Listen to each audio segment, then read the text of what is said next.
वर्णानाम् अर्थसङ्घानां रसानां छन्दसामपि मङ्गलानां च कर्तारो वन्दे वाणी विनायकौ। त्वमेव माता च पिता त्वमेव बन्धु च सखा त्वमेव विद्या द्रविणं त्वमेव सर्वं मम देव गुरुर्ब्रह्मा गुरुर्विष्णु गुरुर्देवो महेश्वरा गुरुः साक्षात् परब्रह्म तस्मै श्री गुरवे नमः। कृष्णाय वासुदेवाय हरये परमात्मने प्रणतक्लेशनाशाय गोविन्दाय नमो नमः। वसुदेवसुतं देवं कंसचाणूरमर्दनं देवकी परमानंदं कृष्णं वंदे जगद्गुरुं। नारायण नारायण नारायण। तो मागच्या चर्चेमध्ये आपण हे पाहिलं होतं, पिछली चर्चा में हमने बात की थी कि हम यहाँ वेद विद्या सीखने के लिए क्यों आए हैं, वेद विद्या सीख करके हमको क्या करना है। ठीक बैठो। वेद विद्या सीख करके हमको क्या करना है, और हमने उसमें कर्म की फिलॉसफी देखी थी। कर्म के 5 करण होते हैं। अधिष्ठान, किस हेतु से हम वो कर्म कर रहे हैं उसको अधिष्ठान कहते हैं। कौन कर रहा है इसके महत्व है। एक मंत्र आप बोल रहे हैं, एक मंत्र स्वामी जी बोल रहे हैं, दोनों में फर्क रहेगा। अभी बताया ना स्वामी जी ने, उधर पुराने जो लोग थे, जो वेद पाठी, घन वेद पाठी आदि हैं, और अभी कि लावणी के जैसा कर रहे, इस प्रकार से स्वामी जी ने उस बात का व्यंग किया। क्यों किया? क्योंकि आज की ये दुर्दैवी स्थिति है। तो कर्ता कौन है उसके हिसाब से जो है कर्म का फल होता है। तीसरी बात है, तीसरा करण है कि हमारे पास क्या संसाधन है। आपको बढ़िया फर्स्ट क्लास इतना अच्छा सुविधा मिल रहा है, भोजन प्रसाद की व्यवस्था नहीं, आपकी न छत गल रही है, ना आप नीचे का जमीन की कुछ अड़चन है, कीचड़ है, ऐसा कुछ नहीं है। सब प्रकार से आपकी अनुकूलता है। फिर अगर अच्छा रिजल्ट नहीं देंगे तो क्या उपयोग। और वही दूसरी स्थिति ऐसी है जहाँ विचारों का छत गल रहा है, पानी की व्यवस्था नहीं है, बाढ़ आ गई है, ये हो गया वो हो गया, सुविधा नहीं है, वही फटा पुराना कपड़ा दो धोती है, बस उतने में काम चला रहे। और फिर भी वो अगर प्रयत्नशील है और वो अगर अच्छा परिणाम दे रहे हैं तो समाज आपको नाम रखेगा।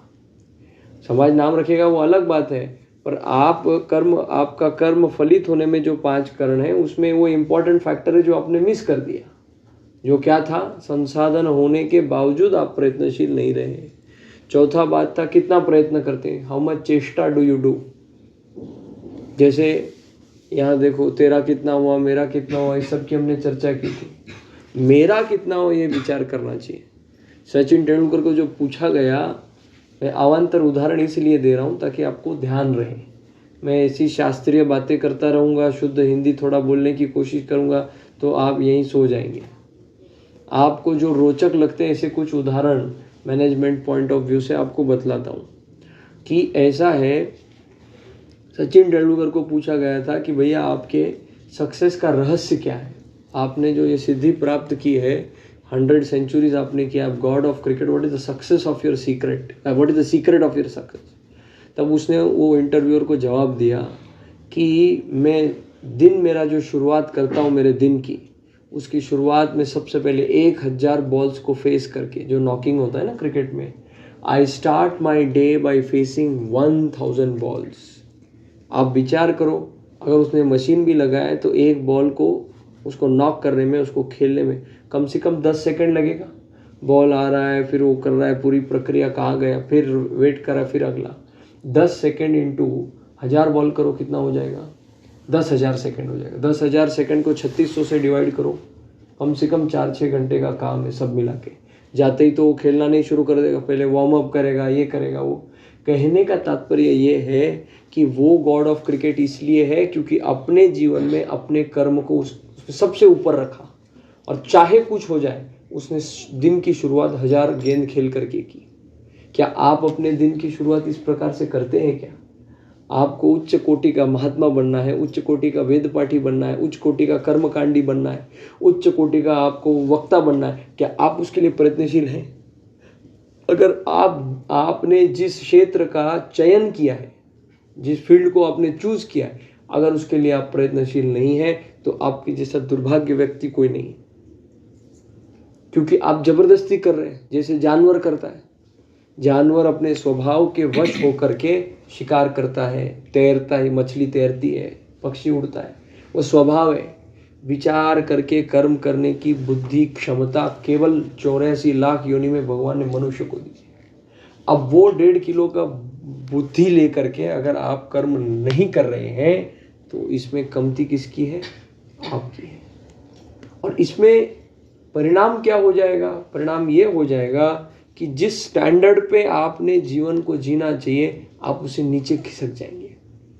आपको कोई कुछ नहीं बोलेगा पर आप व्यक्तिगत अपनी जीवन की चालना में आप पीछे पड़ जाएंगे। बराबर है?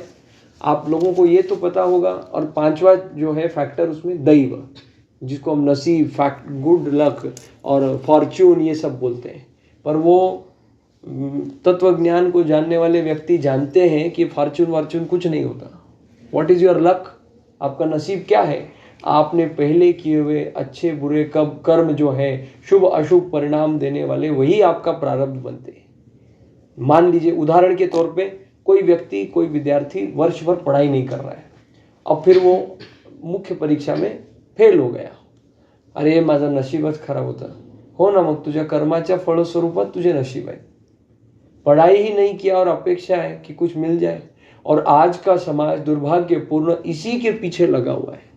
बिना कर्म किए बिना कैसा परिणाम मिल जाए इसके लिए हम अपने बच्चों को ट्रेनिंग करते, आने वाली पीढ़ी को कमी काम करता कसे पैसे मिळवता येते। हाँ, कोचिंग में, शॉर्टकट में, वो सब चीज का डाइजेस्ट तुम लोगों को पता होगा। वो पता है क्या? क्या होता है 10वीं दिवाली, टॉप 21 क्वेश्चन, ऐसा होता है ना, 10 साल के पेपर, ये सब चल रहा है बाहर की व्यवहारिक दुनिया में। और दुर्भाग्यपूर्ण यही बात अपने इधर भी आ रही है। शिक्षा, भोजन, आरोग्य और तत्वज्ञान, आध्यात्मिकता, इन 4 विषयों में मिलावट होने से समाज नष्ट भ्रष्ट हो रहा है। और ये चारों विषय हमारे काम के हैं। आप लोगों को मन में करता है ये खा लूं वो खा लूं। अगर आप अंदर कचड़ा डालेंगे तो आप में कचड़ा ही तैयार होगा। आप में मेधा शक्ति है लाखों श्लोकों को याद करने की, क्योंकि आप इस प्रकार से सात्विक भोजन शैली को अपनाते हैं। अब आप बालक नहीं है छोटे 5-10 साल के, मला मोबाईलच बघायचा आहे, मला फोटोज काढायचा आहे, मला वडापावच खायचा है, मला कॉफीज प्यायची है। ये किसी के लिए व्यक्तिगत नहीं बोल रहा हूँ, ये सामान्य बोल रहा हूँ। इस प्रकार के जीवन को जी करके हम अपने भीतर कचड़ा डाल रहे हैं। आप मुझको एक बात बताओ, अब पूरे विद्यालय में कहीं ऐसा स्थान तो नहीं है, स्वामी जी का अनुशासन अच्छा है, पर कोई आपकी बस्ती है समझो, वो बस्ती में एक जगह जहाँ कचरा डंप करते हैं, उस नाली के किनारे जाके आप रुकोगे क्या? नहीं। आप रुकोगे क्या? नहीं। क्यों नहीं रुकोगे? हाँ जोशी, क्यों नहीं रुकोगे? मतलब ही क्या? बदबू आती है, मतलब ही खुशबू नहीं है। ऐसा ही हो गया ना। प्रकाश नहीं है मतलब अंधेरा है। अंधेरे की परिभाषा है क्या कोई? क्या अंधेरे की कोई परिभाषा है? कोई परिभाषा नहीं है। प्रकाश का प्रेजेंस नहीं है, प्रकाश का एब्सेंस है, वही अंधकार है। आप लोग सात्विकता पूर्ण आचरण करेंगे तो आप प्रकाशमय होंगे, और सात्विकता को त्याग देंगे फिर आप किससे वर्ण कर रहे हैं उसका मतलब ही नहीं है। आए बात ध्यान में मैं क्या बोल रहा हूं? आपने अच्छाई को छोड़ा तो बुराई अपने आप आएगी। पूछो कैसे? पूछो कैसे? कैसे? कैसे? कैसे? आपने खेती की है, खेती देखी है कैसे होती है? आप अगर ज्वार बोते हो तो क्या आता है? ज्वार आता है। गेहूं बोते हो तो क्या आता है? चावल बोते हो तो क्या आता है? अब कुछ नहीं बोते हो तो क्या आता है? गलत, घास। बिना काम की जंगली घास आती है। जब हम अपने आप को अच्छी चीजों के अंदर इन्वर्ट नहीं करते हैं, अच्छी चीजों के साथ हम अपने आप को जोड़ते नहीं हैं, तो अवगुण आने में समय नहीं लगता है। माया बहुत पापिनी है। माया हमारी सौतेली माँ है। आचार्य लोग क्या बोलते हैं? भक्ति हमारी खरी माँ है। भक्ति हमारी खरी माँ। हंसने की बात नहीं है। पहले के समय में 2-2, 3-3, 4-4 पत्नियां होती थी, व्यवस्था थी वैसी। अब वो थी इसलिए हम आज हैं, ये भी बात उतनी ही खरी है। वो थी व्यवस्था, हमारे पूर्वजों के 10-10 भाई थे, 5-5 बहनें थी, 18-18 अपत्य एक साथ थे, इसलिए इतने कट के भी घट के भी हम लोग आज डटे हुए हैं। तो हमारे लिए आवश्यक है कि हम उस परंपरा में जिसमें आए हैं उसको समझें, क्योंकि अब तो हम वैसा नहीं कर सकते, क्योंकि आप कर लोगे पर आपकी सहचारिणी, क्योंकि वातावरण ही वैसा नहीं है। पुरुष और प्रकृति से संसार है, बराबर है, पर पुरुष है प्रकृति नहीं है, प्रकृति है पुरुष है, मतलब जमीन नहीं है, अब बीज कहां बोगे। अब कोई ज्यादा विज्ञान को जानने वाला है, हाइड्रोपोनिक्स होता है, उसमें वो तत्व सब जमीन के ही होते हैं, वो हाइड्रोपोनिक्स में, वो मत हमको बताइए आप। हाँ नहीं, मुझे कोणी असेल जास्त वाचणार तर तो जमीन, अच्छा नहीं पता है तो छोड़ दो ना। जमीन है पर बीज नहीं है तो झाड़ नहीं आएगा, और बीज है पर जमीन नहीं है तो भी झाड़ नहीं आएगा। कहने का तात्पर्य है आप सद्गुणी हो पर आप जिसके साथ विवाह करने वाले हो वो सद्गुणी नहीं है, फिर क्या हो जाएगा। एक तालाब की गंदी मछली पूरे तालाब को गंदा कर देती है। पर आपका प्रताप ऐसा होए कि आपके संगति में आने वाला आपके प्रभाव से सत्संगी बन जाए। और ये आप लोगों का काम है एक दूसरे को मोटिवेट करना, न कि एक दूसरे की टांगे खींचना। तुझे किती झाला, अरे कंपीट करो खुद से। सचिन तेंदुलकर ने क्या बोला, मैं रोज 1000 बॉल खेलता हूं। फिर वो इंटरव्यूअर ने अगला क्वेश्चन, ट्रिकी क्वेश्चन पूछा। उसने पूछा, सर आप रोज 1000 बॉल खेल करके अपने दिन का शुरुआत करते हैं, अगर आपने एक रात्रि पहले शतक या द्विशतक मारा है, शतक या द्विशतक आपने अर्जित किया है, तो आप क्या करेंगे। बोले फिर भी मैं अपने दिन की शुरुआत 1000 बॉल्स को फेस करके फिर मैं न्यूज खोल के देखूंगा किसने क्या बोला है, पेपर खोल के पढ़ूंगा। ये समत्व योग का उदाहरण नहीं है। मान अपमान से उसको लेना देना नहीं है, अपना कर्म करना ही कर्तव्य है। इस बुद्धि से अपने प्रोफेशन को पैशन बना करके उसने काम किया, और बाकी उसके व्यक्तिगत जीवन में क्या करता है अपने को लेना देना नहीं है। पर जो काम की बात है वो तो लेने की है ना। आपको अच्छा कर्मकांडी बनना है तो आप अपना प्रेजेंटेशन कैसा अच्छा करते हैं। आप यजमान को बोल रहे हैं, जोरदार मंत्र बोल रहे सब, अरे पर उसको समझना भी तो चाहिए ना। मुझे बोला महाराज ये क्या है, नहीं मला दूसरी पूजा लवकर संपू दे, ऐसा बोलेंगे थोड़ी चलेगा। हाँ हे परत करूँ, हे परत, वो फिर परत बुलाएगा ही नहीं आपको। दुर्दैववश कलयुग में ऐसे यजमान बहुत कम है। ऐसे यजमान कम है क्योंकि दुर्दैव यजमानों का नहीं है, दुर्दैव ब्राह्मण देवताओं का है कि वो उस रस को उत्पन्न नहीं कर पा रहे। बच्चा कितना भी नालायक होए, माँ उसको थप्पड़ मारती है, प्रेम से बोलती है, दवाई को चॉकलेट का कोटिंग दे करके उसको पिलाती है, क्योंकि वह जानती है कि उसके कल्याण का है। आपने उदाहरण देखा था क्या, तुम आप लोगों को बताया था क्या, एक बालक है, उसको सर्दी हो गई, जाम, आपके जैसा ही है नटखट, उसको जाम सर्दी हो गई। अब वो हट कर आया आइसक्रीम खाना है। अब माँ तो समझदार है ना, माँ तो माँ है, माँ समझदार भी है। माँ के सामने 3 चैलेंज है। पहला चैलेंज, उसकी स्थिति को बेकार होने से रोकना, माने उसको आइसक्रीम खाने से मना करना। दूसरा, उसको टटोलना। क्या टटोलना, कि तेरे को ठीक होना है। तीसरा, टटोलना माने उसको समझाना, उसका आइसक्रीम से ध्यान हटा करके धीरे से नॉर्मलाइज करना। और तीसरा, उसको दवाई देना। दवाई देना इस प्रकार से देना कि दवाई लेने की उसकी इच्छा हो। बनी को क्या बनाते हो, बिगड़ी को बनाओ ना। बनी को तो कोई भी बनाएगा, हाँ खूप हुशार आहे, खूप हुशार आहे, 100 पैकी 100, अरे तो हुशार आहे, तुझ्याकडे नाही तर दुसऱ्याकडे 99 घेतला असता, ह्याच्या पलीकडे काय होणार आहे। पण जो गाढव आहे, जो मंद बुद्धी आहे, ज्याला कळत नाही आहे, ज्याला प्रयत्न जास्त लागणार आहे, त्याला मोटिवेट करण्याचं काम आहे। आणि ते तुमचं एकमेकांना उभं करण्याचं काम आहे। तुम्ही एकमेकाचे कॉम्पिटिटर नाही आहे, तुम्ही एकमेकाचे सहचारी आहे। सहचारी म्हणजे सोबत चालणारे, सह म्हणजे एकत्र, चारी म्हणजे जगणारे, सहपाठी।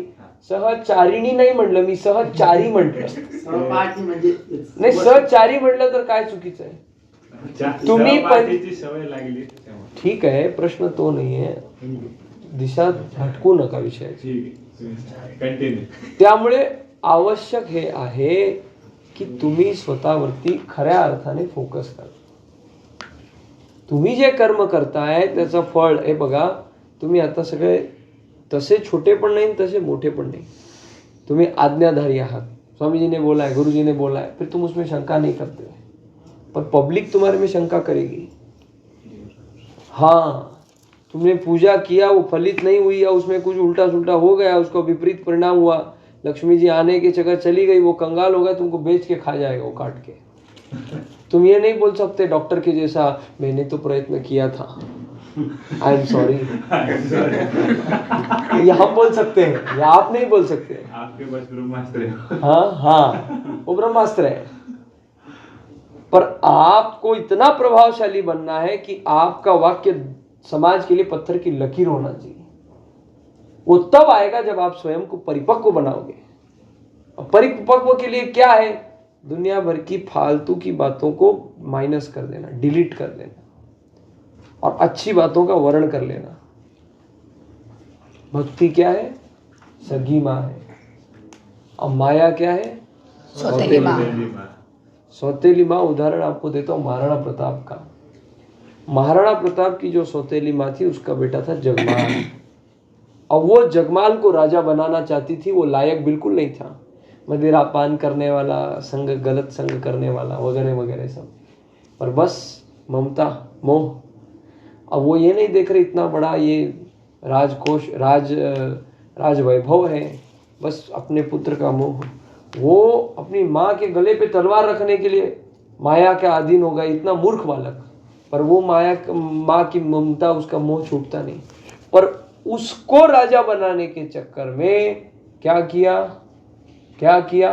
महाराणा प्रताप को मरवाने का प्रयत्न किया, षड्यंत्र किया, उसको राजमहल से दूर रखा, बहुत प्रकार के षड्यंत्र किए. वैसे विधि का विधान कोई कमाई का लाल बदल नहीं सकता, बात अलग है. पर सौतेली माँ षड्यंत्र करती है. कब? जब उसकी सगी माँ उसके पास नहीं है. नहीं तो सगी माँ को सबसे ज्यादा चिंता होती है. प्रताप के जीवन में, महाराणा प्रताप के, जब उसको शंका हो गई उनकी माता को, जयवंता बाई को, तब उन्होंने उस धीर बाई को अलग कर दिया, उसके षड्यंत्र को विफल कर दिया.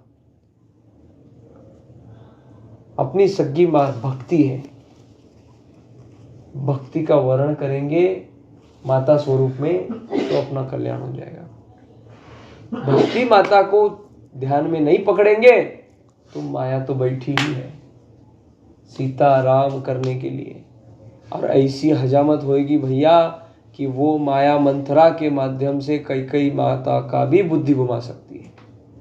जो कैकेयी माता, कुछ समय विचार करिए, कौशल्या माता, जन्मदात्री माता से अधिक राम जी को प्रेम करने वाली, अब वो मंथरा के कहने में आ गई. माया का ये प्रताप है.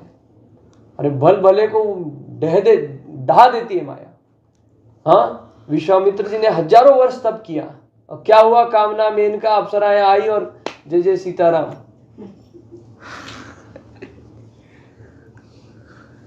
आपका सबसे बड़ा बल आपका ब्रह्मचर्य है. अब ब्रह्मचर्य में स्थित रहने के लिए आपके लिए आवश्यक है कि आप सात्विकता में अंश मात्र भी कमी न करें. सफेद कपड़ा है, 10 बजे आपको जाना है तो जा सकते. प्रार्थना है. कहाँ पे? वहाँ पे प्रसाद है. यहाँ पे ही ना? हाँ, प्रसाद. हाँ, 10 मिनट रुक जाओ. आपको कहना है तो जाके कह दो गुरु जी से. मैं बाद में बड़ी बात, 7 वालों की करवा के लेके आता हूँ. हाँ, मैं 7 वालों की करवा लेता हूँ, बाद में आता हूँ. हाँ, करवा. इधर फिर बाद में कर लेंगे, इधर बैठ के कर लेंगे. ये असात्विकता का प्रतीक है.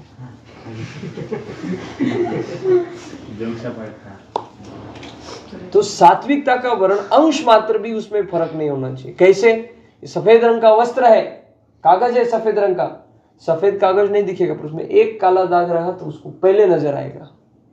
कॉन्ट्रास्ट. अपने चरित्र को इस प्रकार से आप सात्विक करिए, उसमें अंश मात्र भी कुछ नहीं रह जाए. ये बुद्धू नहीं है आपके लिए इतनी व्यवस्था करने के लिए. पर आपको उसका महत्व पता नहीं है। आप चूहा मारने की दवाई एक गोली खाओ या एक बोतल खाओ, नुकसान आपको होने वाला है।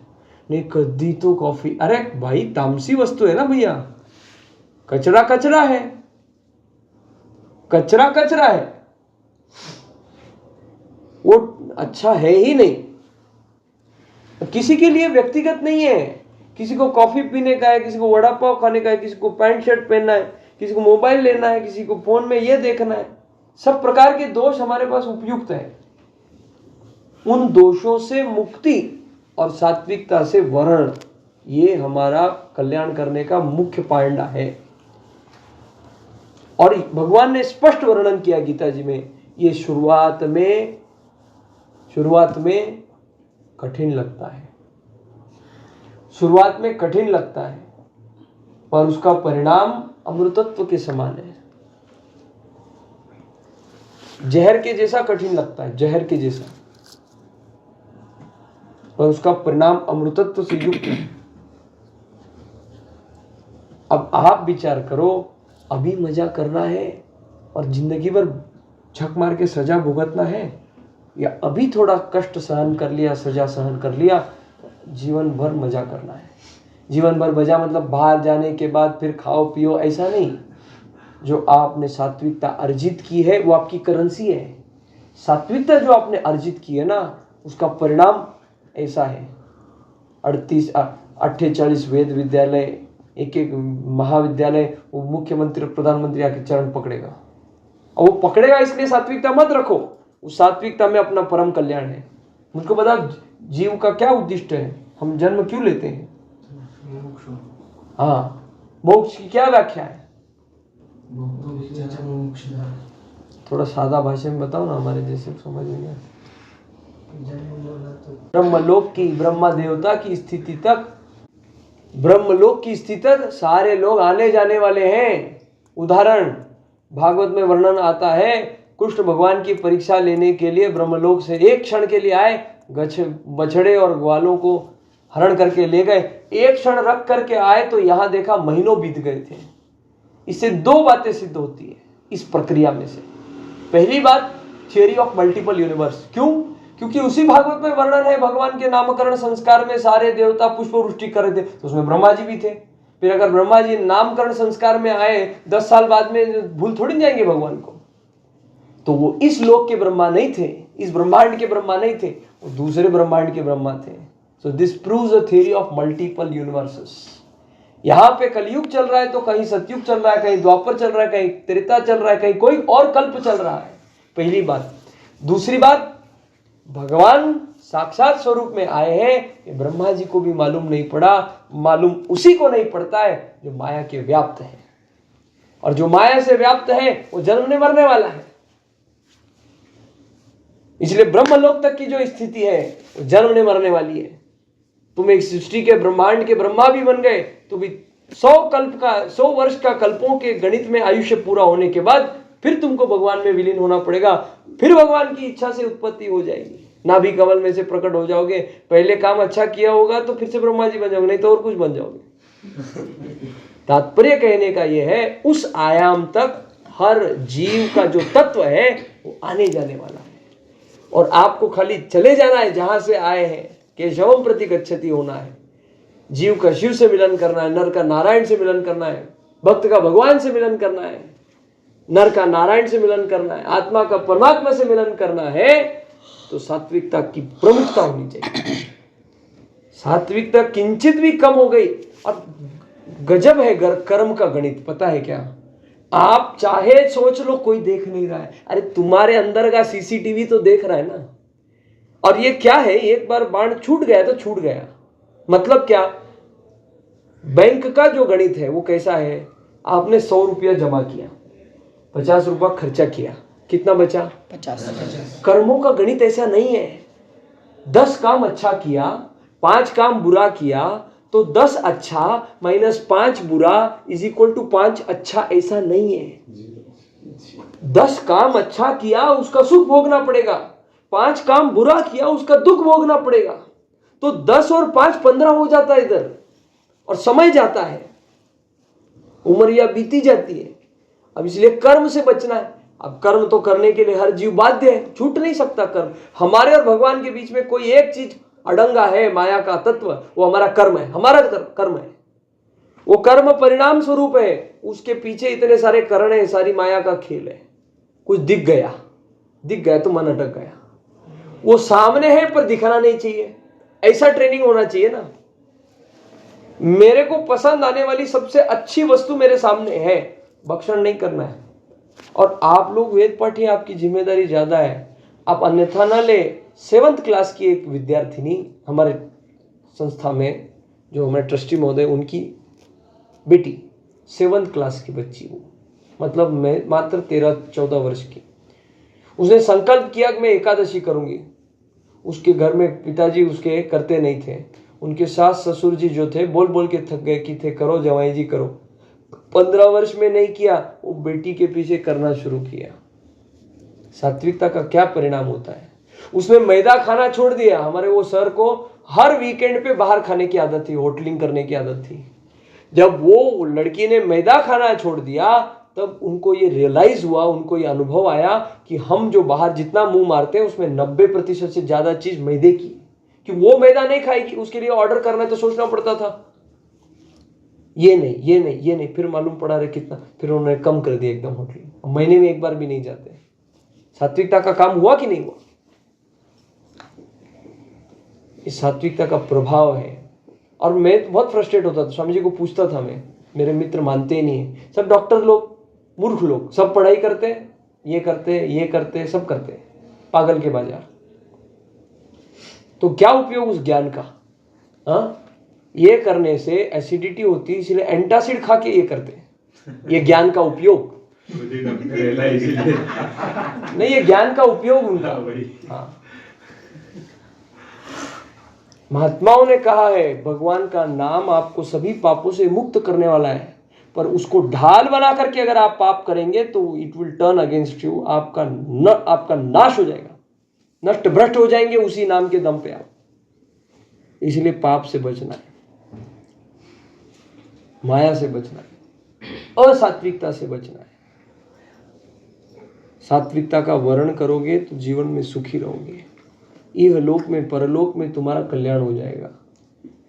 हाँ, और ये मुंगेरी लाल के हसीन सपने नहीं कह रहे हैं, भगवान ने वर्णन किया है 90वें अध्याय में। यह जो धर्म का मार्ग है, तत्व ज्ञान का मार्ग है, प्रत्यक्ष फल देने वाला है, धर्ममय है, आचरण करने में सहज है। पैर पे मत रखो, आचरण करने में सहज है। शुरुआत में कठिन लगेगा, आदत हो जाएगी। आपको ऐसा व्यक्तिमत्व स्थापित करना है, आप जब समाज में पैर रखे ना, तो लोग आपके साथ बात करने के लिए पहले 4 बार सोचे, और वो ऑरा डेवलप होता है। ये ऑरा साइंस भी है। तो आप किस लिए आए हैं यहाँ पे? किस लिए आए हैं यहाँ? पढ़ाई करने। अपने सात्विकता का, सात्विकता को उन्नत बनाने के लिए आप आए हैं। ये जो पढ़ रहे हैं इससे क्या होगा?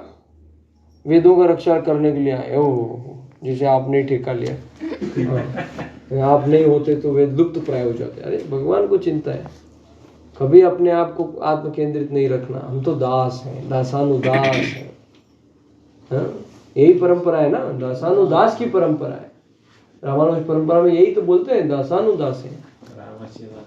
हाँ, राम रक्षा में भी वो आता है। भगवान के दास हमारे आचार्य हैं और हम उनके दास हैं, इसलिए हम दासानुदास हैं। अब भगवान के प्रति दासत्व हमने स्वीकार किया, भगवान की इच्छा, एक्सेप्ट करेंगे नहीं करेंगे। पर भगवान के दास जब हम बन जाएंगे तो भगवान अवॉइड ही नहीं कर सकते। समझे क्या मैं क्या कह रहा हूँ? हाँ, भगवान के दास या भगवान के दास के दास? दास के दास जब हम बन जाएंगे, मतलब क्या? मतलब ऐसा है, आचार्यों का हम जब अनुग्रह करेंगे तो भगवान हमको नकार नहीं पाएंगे, क्योंकि भगवान को हमारे आचार्य प्रिय हैं। आप समझ में आ रहे हैं आपको? वसीला आचार्य का वसीला, किसका चेला है, तिलक देख लिया, ऊर्ध्वपूर्ण या त्रिपुंड्र जो भी है, ये हमारा लाइसेंस है। आप गलत मत समझिए, ये लाइसेंस है। मेरे को बात बताइए, पुलिस की वर्दी में जाने वाले को भी हवलदार रुकाता है क्या? रुकाता है क्या? व्हाइट कोट पहन के स्थितो लटका लिया तो उसमें हॉस्पिटल में कोई रोकता है क्या उसको? वो लाइसेंस है। ये हमारे जीवनचर्या का लाइसेंस है। हमारा तिलक हमारा लाइसेंस है, हमारी कंठी हमारा लाइसेंस है। कंठी देखने के बाद, तिलक देखने के बाद यमदूत 50 बार सोचते हैं कि इसको ले जाने, भगवान की आज्ञा है, नहीं ले जा सकते उसको। तो जो उजड़ी मांग लेकर के घूमते रहते हैं उनके लिए स्पष्ट संदेश है। नहीं, किसी व्यक्ति को मैं देख करके नहीं बोल रहा हूं, सबके लिए बोल रहा हूं। तिलक हमारा स्वाभिमान है, तिलक हमारी पहचान है, तिलक या आत्म की पूजा है। अरे जो आत्म का सम्मान नहीं कर सकता वो किसकी सम्मान करेगा? वो खुद में भगवान को नहीं देख सकता, दूसरे में क्या देखेगा? इस चीज को जीने के लिए आप यहां पर आए हैं, इस बात को ध्यान में रखना। हम कर्मकांड करेंगे, हम ये लेंगे, हम वो लेंगे, ऐसा होगा वैसा होगा, दक्षिणा मिलेगी, ये मिलेगी, कुछ नहीं मिलेगा। कुछ नहीं मिलेगा। ऐसी स्थिति में अगर आप इस कार्य में लगे हुए रहते हैं तो आप सच्चे निष्ठ व्यक्ति हैं। कुछ मिलेगा इस आशा से करेंगे तो आपकी सात्विकता नष्ट हो जाएगी। कुछ मिलेगा इस आशा, आकांक्षा, मनीषा, इच्छा से जब आप कर्म करते हैं, शास्त्र सम्मत करते हैं तो रजोगुणी हो जाएगा, और शास्त्र विपरीत करते तमोगुणी हो जाएगा। दोनों भी नर्क के द्वार हैं।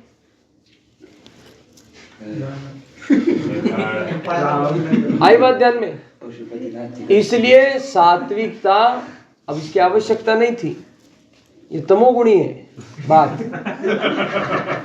और ये भी तमोगुणी, ये तमोगुणी बात है।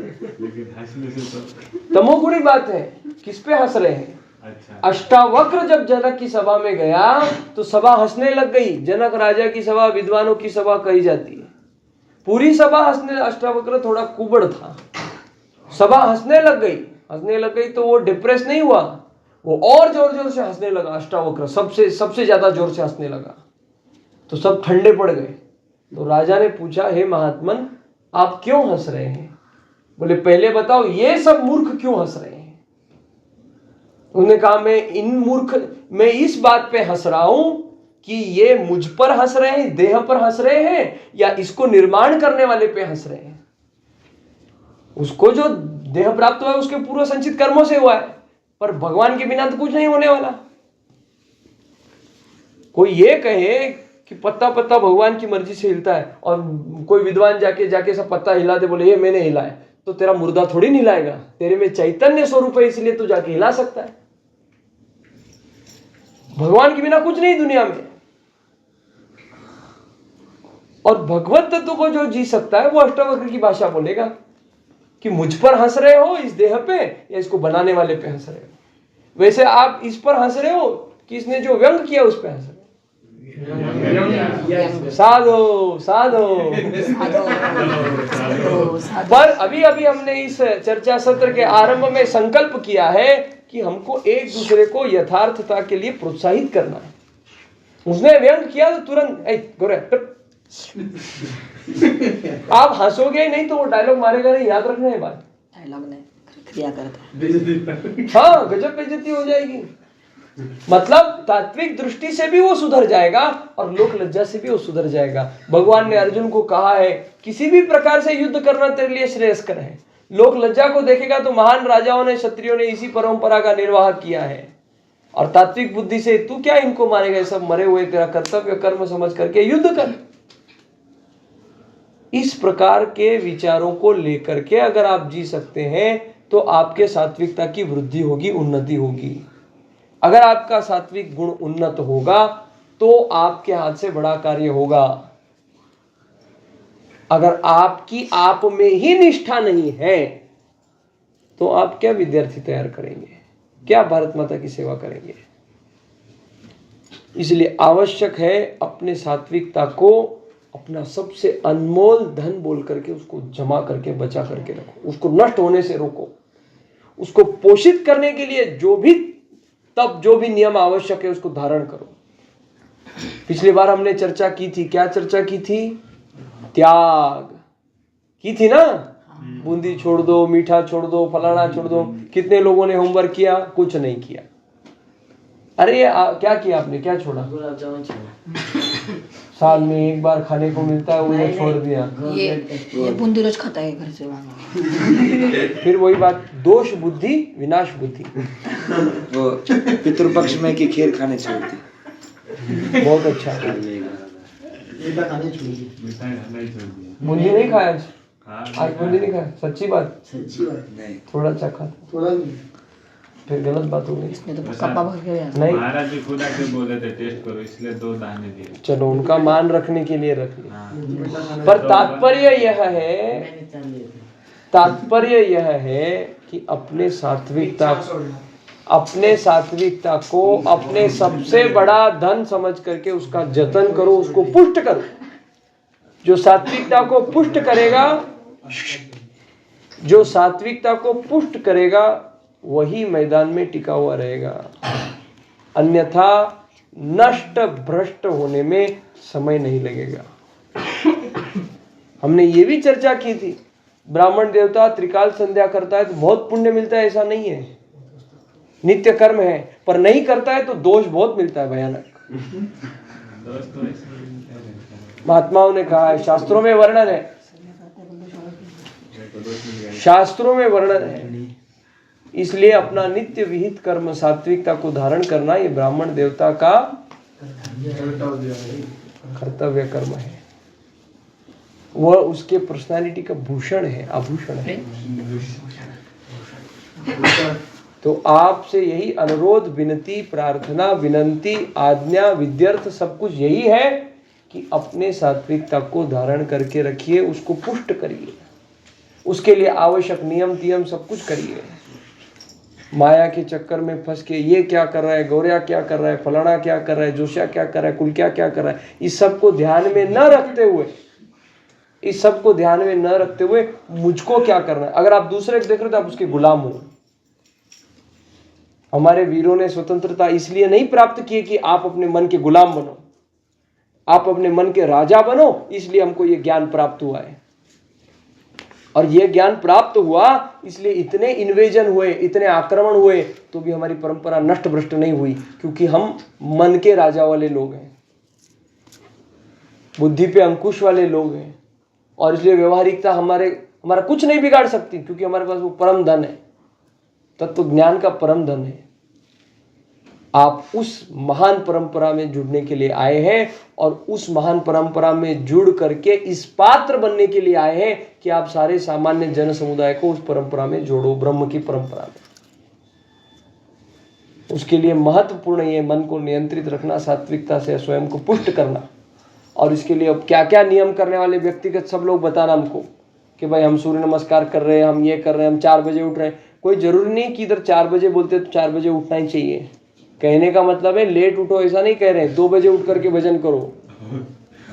उसके लिए रात को 9 बजे भोजन होते ही सो जाओ, तो पढ़ाई सुबह उठ के करो ना 2 बजे। 10 बजे से पहले से मारते, 4 बजे से बाद में उठे तो भी मारते। सही बात है। 10 बजे के लिए तो आप प्रार्थना कर सकते हो। नहीं सुनो, अभी 9 बजे जाके खाना खा के सो गए तो गुरु जी आएंगे, हाँ ऐसे पकड़ेंगे, मारेंगे, हाँ, और बताएंगे आपने बताया तो। उसके लिए बोल देना हम 2 बजे उठ के पढ़ने वाले, और वैसा परिणाम देना तो कोई कुछ नहीं कहेगा। तुम क्या करोगे पता है क्या? मेरे नाम लेकर के 9 बजे सो जाओगे और 5 बजे उठोगे, अब फिर बोलोगे आपने बोला था।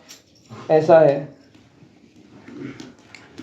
निद्रा यह तमोगुणी है, वो मेरा भी वीक पॉइंट है, पर उसके बावजूद सब काम होता है। हम लोग जब दंडवत के लिए गए थे, 3 दिवस 3 रात्रि अखंड दंडवत चला था। मतलब गौ माता दंडवत यात्रा की चर्चा चल रही है जी। तो उसमें 72 और 96 घंटे में मात्र 14 घंटे की निद्रा हुई थी हमारी। मतलब रोज केवल 2 से 3 घंटे के अंतर्गत सोए 96 घंटे में। और ऐसा नहीं सोए नहीं तो दिन भर बैठे रहे, दिन भर श्रम करना है, दंडवत करना है, धूप में करना है, पत्थर में करना है, और सब व्यवस्था भी करना है क्योंकि मुख्य समन्वयक हम ही हैं। नेक्स्ट टीम आई कि नहीं आई, भोजन पहुंचा कि नहीं पहुंचा, गाड़ी कहाँ तक पहुंची, और रात्रि में भी निद्रा नहीं, 1-1.5 घंटा 2 घंटा सो लिए, फिर उठ गए, फिर दिन में आधा 1 घंटा विश्राम कर लिए, दूसरा काम जनरेटर खराब, ये वो, इस प्रकार से काम। तो ये मेरे लिए आश्चर्य का विषय था कि 96 घंटे में मात्र 13-14 घंटा सो करके एक समय का अल्पाहार करके जीवित कैसे रहेगा, वो भी इतना श्रम। और आपको रहस्य की बात करें, लास्ट के 7-8 किलोमीटर करने में जो जोश से हमने काम किया ना, पूरे 3 दिन में उतना स्पीड से दंडवत नहीं किया होगा उतना हमने उस टाइम में किया। 20 मिनट में 1 किलोमीटर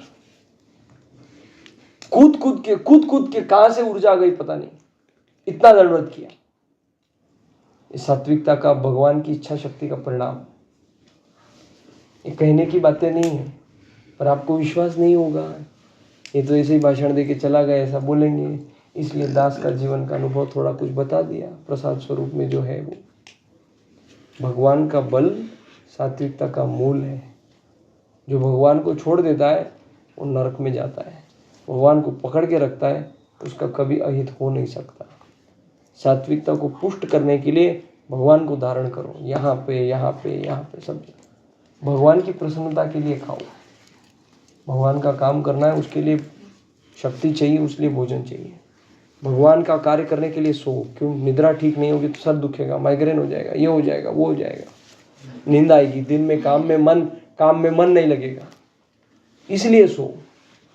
सेवा इसलिए करो, आचार्य खुश हो जाएंगे, आचार्य भगवान का स्वरूप है, आचार्य खुश हो गए तो भगवान खुश हो गए। इस बुद्धि से काम करो।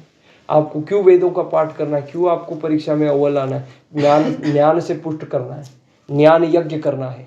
ज्ञान यज्ञ से क्या होगा, भगवान प्रसन्न हो जाएंगे। भगवान को पूजा करने के नाना प्रकार के यज्ञ, जप यज्ञ, तप यज्ञ, ज्ञान यज्ञ, सब प्रकार के यज्ञ। हर कृति हमारी यज्ञमय होनी चाहिए, उस बुद्धि से होनी चाहिए, तो हमारी सात्विकता पुष्ट होगी। भगवान ही तत्सत, ओम तत्सत भगवान के नाम है, बराबर है ना। हाँ, तत्सत, ओम तत्सत, ये तीनों साक्षात भगवान के स्वरूप है, तो शाब्दिक स्वरूप है। इसलिए भगवान को प्रसन्न करना, सत को पोषण करना, मतलब ही भगवान को धारण करना। आई बात ध्यान में। यद्यपि भगवान तीनों गुणों से परे है, पर उसमें सबसे बेस्ट कौन है, सत्वगुण। इसलिए उसको धारण करना, उसको भली भांति धारण कर लेंगे तो उसको पार करके हम भगवान को प्राप्त हो जाएंगे। गुणातीत कालातीत भगवान को हम प्राप्त हो जाएंगे। तो समाज का कल्याण होगा नहीं होगा बहुत आगे का विषय है। आत्म कल्याण के लिए इस प्रकार से सात्विकता को धारण करना अनिवार्य है। भगवान को मन में धारण करके सब काम करना, भगवान की प्रसन्नता के लिए करना। भगवान की प्रसन्नता के लिए करेंगे, उसमें आपका अपने आप कल्याण हो जाएगा। आई बात ध्यान में। और उसी कार्य में समाज का कल्याण भी निश्चित रूप से हो जाएगा। ना हम वसामि वैकुंठे योगी नाम हृदय न च मद भक्ता यत्र गायंती तत्र तिष्ठामि नारद। मैं वैकुंठ में नहीं रहता, जो योगी लोग मेरा ध्यान करते हैं उनके मन में मैं नहीं रहता, मैं वहीं रहता हूँ जहाँ मेरा भक्त मेरा भजन करता है, मुझको याद करता है। नित्य भगवान का स्मरण रहना चाहिए। ये इसी से सात्विकता पुष्ट होने वाली है। और मेरे को एक बात बताओ, एक चीज पसंद आ गई, उसके साथ दूसरी चीज पसंद नहीं आती है, दोनों में से एक ही आती है। तो आप विचार करिए कि आपको भोग का वर्णन करना है कि भगवान का वर्णन। एक तलवार एक मयान। If there is भोग, there will not be भगवान, and if there is भगवान, क्या पंडित जी, क्यों सोचना है भोग मिल ही जाएगा? भोग मिल जाएगा, यह विचार आना ही भगवान के विचार का नष्ट होना है। केवल भगवान। भक्त प्रहलाद, भक्त ध्रुव ने किस प्रकार से किया? इंद्र आया, अप्सराएं आई, ब्रह्मा जी आए, रिद्धि सिद्धि आई, स्वयं लक्ष्मी जी आई, माता के रूप में चिंता करते, नहीं भगवान। एक अर्जुन का बाण उस पक्षी के आंख में था, उसका विचार वैसा हमारे केंद्र में केवल भगवान। जो भगवान को धारण करेगा उसके लिए अप्राप्य कुछ नहीं है। पर कुछ प्राप्त करना है, अप्राप्य कुछ नहीं है। इसलिए कुछ प्राप्त करने के लिए भगवान को धारण किया तो कब सफल नहीं होगा। भगवान भाव के भूखे हैं, भाव पूर्ण। और आप जिस परंपरा में उसके अंतर्गत आप भगवान का भजन करो, सात्विकता को पुष्ट करो। अपना आत्म कल्याण, समाज कल्याण, राष्ट्र कल्याण का मार्ग यही है। और नहीं तो हजारों लाखों विप्र आए हैं, परमपद हुए हैं। न कोई इतिहास है, न कोई भविष्य है, न कोई भूत है, न कोई कुछ है। इसलिए आप विचार करो, सात्विकता को पुष्ट करो। छिछरी फिछरी फालतू वड़ा पाव, कॉफी एंड मसाला ये एंड वो, इसको सबको छोड़ दो। तुलाही भारी दिसतोय पॅन्ट शर्ट मध्ये, तुलाही भारी दिसतोय। अरे बावळटाचा बाजार, जिथे घालायचं असतं तिथे सोडून हे धोतर घालून गेलो मी 1 महिना माझ्या कॉलेजमध्ये। और जिन्होंने आक्षेप किया, जिन्होंने ऑब्जेक्शन लिया, उसके मुंह पे 1 पेज का आर्टिकल मार दिया, बोला ये राष्ट्रीय पोशाक है, तेरा दादा भी यही डालता था करके उसको एचओडी का मुंह बंद कर दिया। हाँ, मर्यादा पूर्वक बात यही बोली है। हाँ, आपले पूर्वज पण हेच घालत होते सर, आपले आजी आजोबा। नहीं, यही बात बोला है। मैंने बोला इस देश का प्रधानमंत्री डालता है, उपराष्ट्रपति डालता है, राष्ट्रपति डालता है, आप क्या अड़चन है? नहीं, अपने मेडिकल कॉलेज में कल आप धोती पहन के, कल कोई पठानी पजामी पहन के आएगा तो कैसे चलेगा? मैंने कोई पठानी वठानी नहीं बोली, ये राष्ट्रीय पोशाक है। राष्ट्रीय पोशाक बोल दिया तो उसका मुंह बंद। और मैं बोला हमने गीता जी का संकल्प किया है, इसलिए हमको करना है, इसलिए हम 1 महीने के लिए धारण करने वाले धोती को। हाँ फिर ठीक है, 1 महीना है ना, हमको लगा हमेशा के लिए। मैं बोला मैं उसी विचार में हूँ। फिर और देखने लग गया। अरे मैं ये करने वाला हूँ। अभी जब नया बैच आएगा डीन से एड्रेस, उस दिन मैं धोती पहन के जाने वाला हूँ। अभी हमारा 5 दिन का उत्सव है, दशहरा से कोजागिरी पूर्णिमा तक धोती धारण करने वाला। राष्ट्रीय पोशाक है ये, अखंड होएगा, समय लगेगा थोड़ा, वो घर में भी अनुकूल होना चाहिए। होता है, धीरे धीरे होता है। ग्लोबल गुड में लोकल बैड नहीं होना चाहिए ना। कल मेरे को इधर से बंबई नहीं भेजते थे, आज मैं 7 महीने में 55,000 किलोमीटर घूम के 52,000 किलोमीटर घूम के आ रहा हूँ। परिवर्तन हो रहा है। आपकी चर्चा सुनने के लिए हम यहाँ नहीं आए। ये देखो, ये सब तमोगुण, ये सब हंसने वाले भी तमोगुण। अष्टावक्र सही कहता था, अरे बालिश मत बनो, थोड़े मैच्योर बनो ना।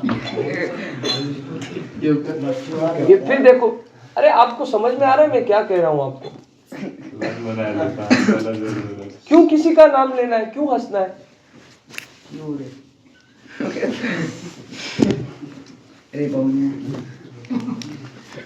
आत्मानुशासन जहाँ नहीं है वहाँ सात्विकता नहीं है। जहाँ सात्विकता नहीं है वहाँ भगवान नहीं, जहाँ भगवान नहीं है वहाँ कल्याण नहीं है। उसको उल्टा करो। जहाँ भगवान है वही कल्याण है। यत्र योगेश्वर कृष्ण तत्र पार्थो। जहाँ भगवान है वही कल्याण है। कल्याण में सब सात्विक ही सात्विक है। सात्विक है वो, दूसरे की पंचायती में नहीं लगा हुआ है, दांत नहीं दिखाएगा, नाम नहीं रखेगा। तुम्हारे में जो भगवान है वही भगवान एकनाथ शिंदे में भी है। फिर तुम उसके पीछे क्यों भागते हो?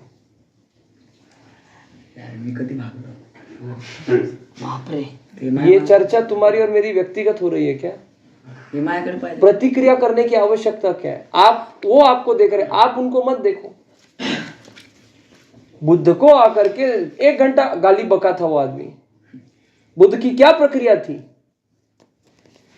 प्रक्रिया ही नहीं थी। He gave a broad smile and said, क्या हुआ? बोले आप फ्रस्ट्रेट नहीं हुए? आपको गाली दिया? बोले तुम हो गए ना? बोले हाँ। क्यों? बोले तुमने गाली दिया, मैंने लिया ही नहीं। गधे, ऐसा बोलने के बाद अगर तेरे को गुस्सा आता है इसका मतलब तू गधा है। उसके लिए नहीं है, सभी के लिए, दांत दिखाने वाले सभी के लिए बात है। और गधा बोलने के बाद दाएं देखो, बाएं देखो, पीछे देखो, गधा तो दिख नहीं रहा। हम तो गधा नहीं है। देखो डुक्कर आ गया। ये देखो ना, ये पीछे से गाड़ी कर रहा है। करने दो, आप ध्यान मत दो। मुझे शरीर को ऐसे ऐसे कर रहा है। मत ध्यान दो, शरीर नहीं है, तू आत्मा है। इसलिए कल जाके गर्म पानी में हाथ मत डाल देना। हाँ, अच्छा बताने तो ये रियाय करें। उसकी बुद्धि पे किवस है, किड़स है। पर आप तो समझदार हो ना, ऐसा धीरे से उसका हाथ ऐसे करना, बाद में रूम में जाने के बाद ऐसे बोल दे।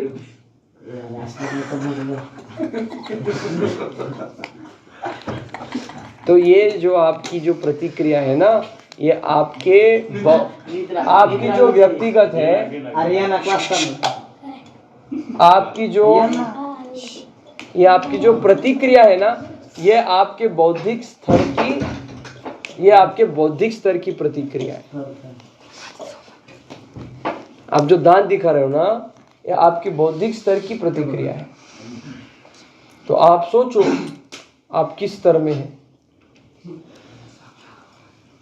ठीक है? यस। अगली बार क्या ग्रह पाठ करने वाले हो? सात्विकता। हाँ, कैसे वर्ण करने वाले हो? करके तो अपना अनुष्ठान संकल्पबद्ध मन ही मन संकल्प करके हमको फिर बताना। 1 महीने के बाद आपकी हमारी मुलाकात 5 नवंबर को होने वाली है। कल तो रविवार है ना। हाँ, कल भी हो जाएगी अगर आप समय देंगे तो। समय बहुत है। 9 से 10 9 से 10 9 से 10 9 से 11 परसों 9:30 से 10:30 नहीं। नहीं, 9 से 10 कर लेंगे कल, क्योंकि फिर मुझको भी जाना है। मेरी 11:15 की ट्रेन है, तो मेरे को 10 बजे निकलना पड़ेगा यहाँ से। 9, 10 नहीं, 9:30 ही निकल जाऊँगा। देखते हैं जैसे भी हो। 10 बजे पावनी 10 छोटे के लिए आएंगे प्रसाद वाले। इधर से लास्ट बस 10 बजे के पहले निकलती है, तो उस हिसाब से ठीक है। आई बात ध्यान में? संकल्प करते हो क्या किस चीज का? सात्विकता बढ़ाओगे? प्रॉमिस? पक्का? पक्का? पक्का? पक्का। उसमें दम इतना चाहिए, वो वचन में दम इतना चाहिए, तो शासन वैसा होता है। हाँ, मेरा वचन ही मेरा शासन है। उसी के साथ ये भी डायलॉग है, विनाश काले विपरीत बुद्धि। हाँ, माया का प्रभाव। हाँ, ठीक है। क्योंकि आप है ना इस समाज का वैचारिक नेतृत्व करने वाले हैं। अगर घिसा पिटा आपका व्यवहार रहेगा तो समाज आपको छोड़ेगा नहीं, नाम रखेगा, अवहेलना हो जाएगी, परंपरा का अवमान हो जाएगा। परंपरा के अवमान का मूल कारण हम नहीं बनने चाहिए। हरिश्चंद्र राजा के भांति अपना सर्वस्व लुटा करके भी धर्म का अनुपालन करना चाहिए। यही धर्म है। नारायण नारायण नारायण।